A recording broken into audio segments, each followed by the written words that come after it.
আমার হাত ধরছে কিন্তু আর কয় নাই। ও ভাই ভাই। হঠাৎ এক মৃত্যুর খবরে শোকাহত পরিবেশ, স্বজন ও দীর্ঘদিনের সহকর্মীদের চোখ অশ্রুসিক্ত। আমার হাতটা ধরছিস ভাই, আমার কয় না। দুনিয়ার মায়া ছেড়ে পরপারে পাড়ি জমালেন শেরপুর ৩ আসনের জামায়াতে ইসলামীর প্রার্থী নুরুজ্জামান বাদল। স্বজনরা জানান, দীর্ঘদিন ধরে কিডনি জটিলতায় ভুগছিলেন জেলা জামায়াতের সেক্রেটারি নুরুজ্জামান।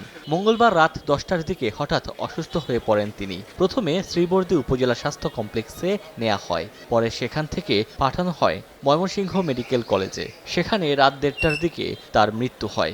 এমন একটা ব্যক্তি ছিল, তার সাথে আপনার আওয়ামী লীগ, বিএনপি, জামাত, যত দল নির্বিশেষে সবাই তার সঙ্গে ভালো সম্পর্ক ছিল। হিন্দু মুসলমান যারা শিবজিতে ছিল তারা তার জন্য অনেক পাগল। এই মুহূর্তে উনি চলে যাওয়াটা আমাদের এই ঘেপার পূরণ হবে না। বুধবার দুপুর 2:30টার দিকে পৌর পার্ক মাঠে অনুষ্ঠিত হয় প্রথম জানাজার নামাজ।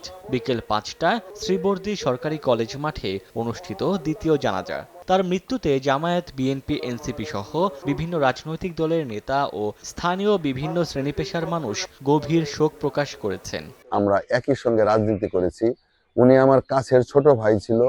4 দলীয় ঐক্যজোটের সমস্ত আন্দোলন, সংগ্রাম, নির্বাচন তাকে নিয়ে আমি পরিচালনা করেছি। উনি অল্প বয়সে আমাদের কাছ থেকে চলে যাওয়ার কারণে আমরা সবাই আসলে মর্মাহত। ওনার আনুগত্যে আমি কখনোই কোনো কমতি দেখি নাই। আমরা তাকে হারিয়ে খুবই শোকাহত। এদিকে জামায়াতে ইসলামীর প্রার্থী নুরুজ্জামান বাদলের মৃত্যুতে শেরপুর 3 আসনে 12 তারিখের নির্বাচন স্থগিত করেছে নির্বাচন কমিশন। ওমর ফারুক, সময় সংবাদ।